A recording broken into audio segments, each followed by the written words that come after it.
Licensed games from the 2000s. They are a peculiar bunch.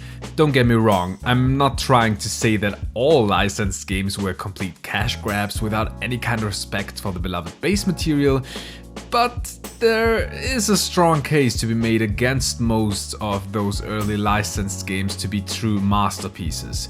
But I'd like to be proven wrong, so today I'm playing, for the first time in my life, Harry Potter and the Philosopher's Stone on the PlayStation 2. So hold on to your hats and welcome to Frame Dropped.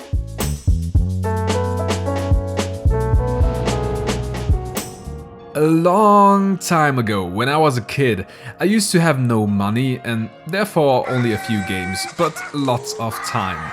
And nowadays I have the money to buy games, but way less time to play them. It's as if the universe was laughing in my face, full of irony. But behold, universe, I have a trick up my sleeve. Having a YouTube and Twitch channel allows me to pretend to play games for work now, so who's laughing now?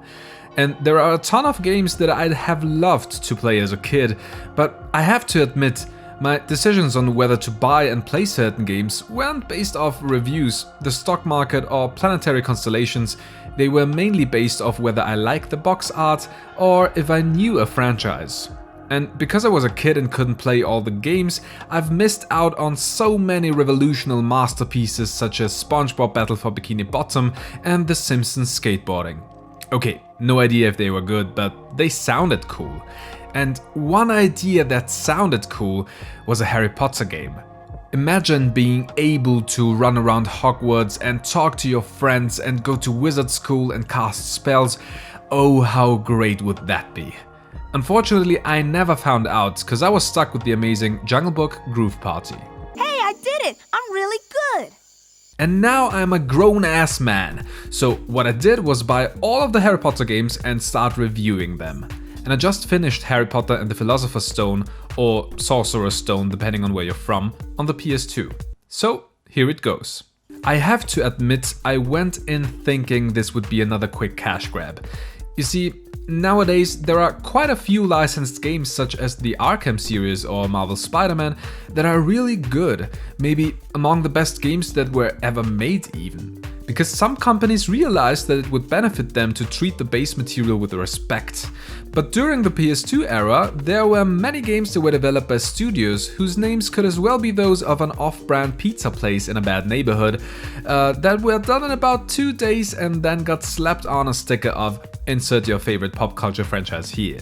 And the recipe to Harry Potter on the PS2 sounds like it was intended for such a shitty cake.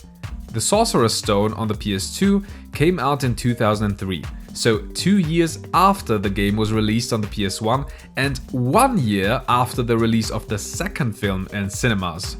There were 5 different studios that did the games for all of the different platforms, and the studio that got tasked with the PS2 version of this game was a small UK-based developer called Warthog Games, which were known for beloved titles such as Tom and Jerry and House Trap on the original PlayStation, and cancelled titles such as Mama Can I Mow the Lawn?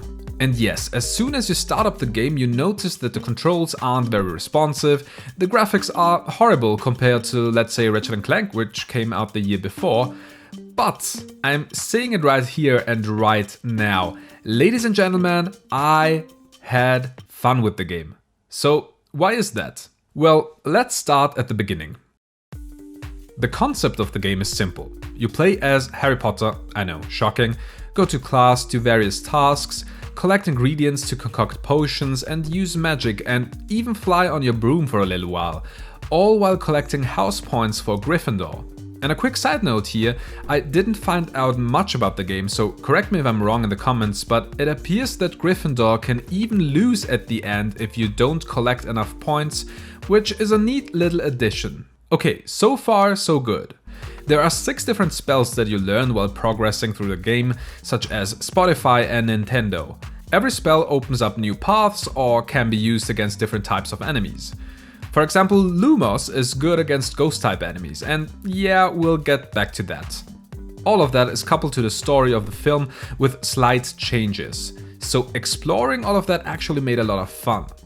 And although the graphics aren't great, The art design is quite alright, and Hogwarts often looks like a cool place to be in. Of course, there's also some not so good stuff, but some of that didn't bother me at all. In fact, some of that was hilarious because of how dumb it seems in a modern context and actually made me laugh, and that's a good thing, right? For example, the voice acting is either hilariously bad. I've just thought, Hermione, what's about her? She doesn't know about the troll. Or kinda okay, but mostly a way too exaggerated version of said character. Mr. Potter, you are testing my patience.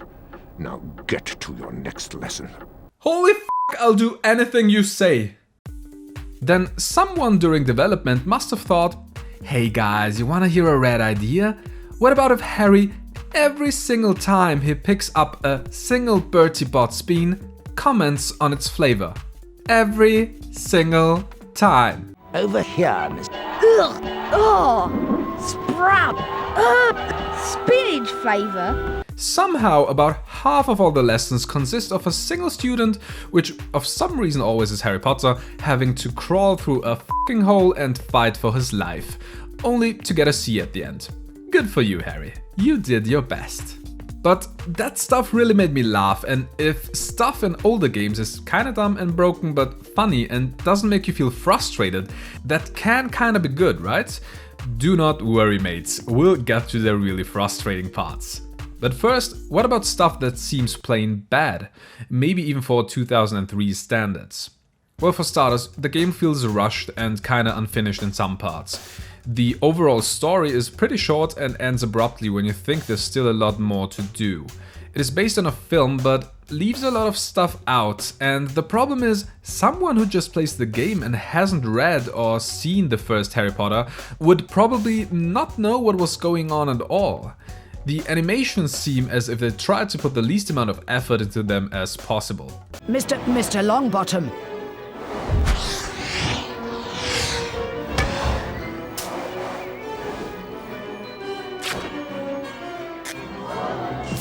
You can interact with NPCs, but they either tell you the same two lines all over again or want to trade wizard cards with you, which are collectibles that serve no further purpose than just being collected.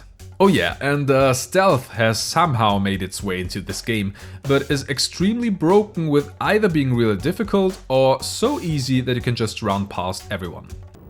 Come here! Pig snout. Locomotor Mortis! Come here!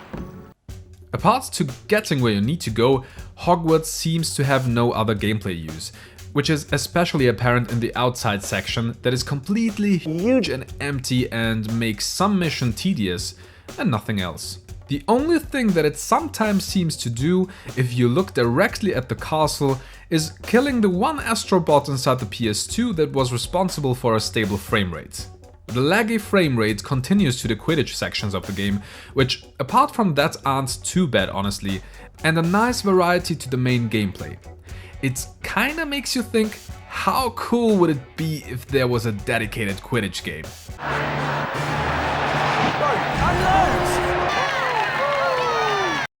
But now let's talk about the one thing that made my frustration levels shoot through the roof.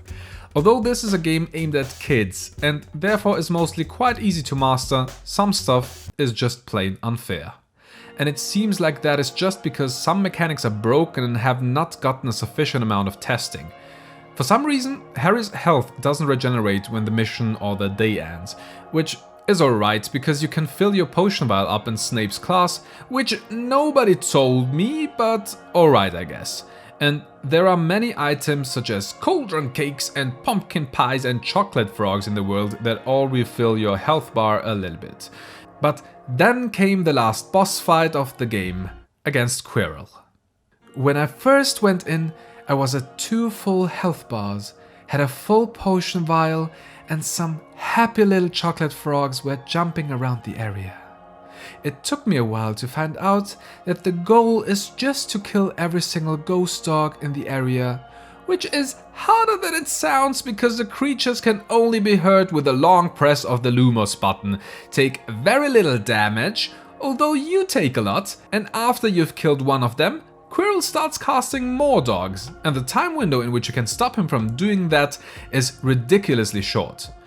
Okay, it's the final boss fight, isn't it? This is challenging but doable with all the health that I have, I thought to myself after dying for the first time. But then I started respawning with half of a health bar and an empty potion vial. And the chocolate frogs? Those were gone. And of course I didn't save beforehand. It seemed almost impossible, and this single section took me over 1.5 hours, mainly just because of a lazy neglect in development, it seems, that made stuff like that simply unfair in my opinion. But I took it like a mature and responsible person. No! No! No! Fucking stop chasing me, bitch! And calmly managed to beat him finally. Oh, and then there was another boss fight, but that was a piece of cake. So in conclusion, this game isn't a masterpiece by any means, but really I expected worse and was kinda surprised about how much fun I had with the Harry Potter game from an unknown studio. And hey, a licensed game from the early 2000s with dated graphics still managed to let me feel like I'm in Hogwarts sometimes, and that is quite a feat. I probably would have loved that game as a kid. But what do you think? Tell us in the comments below, and did you know that we now also have a Twitch channel? Check it out if you like, and thanks for watching. Until next time.